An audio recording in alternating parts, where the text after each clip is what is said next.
Welcome to Redline Channel Automotive.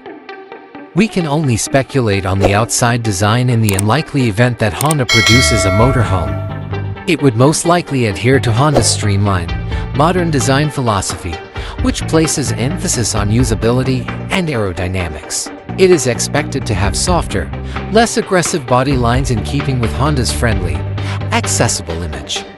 LEDs will most likely be used for its headlights, taillights, and other lighting, giving it a more modern look and enhancing visibility. The outside design will surely support features like large windows, wide entryways, possible outdoor storage space, and the opportunity to incorporate solar panels on the roof.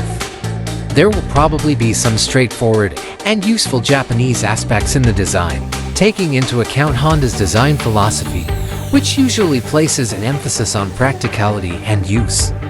Honda is well known for using premium materials and construction. Incorporating the company's state-of-the-art infotainment system, Honda sensing safety features, and perhaps additional intelligent connectivity capabilities. Features including swivel seats, a foldable bed, and ingenious storage that can be rearranged to serve many functions, making the best use of the space available, considering that the vehicle might not be as big as a conventional motorhome.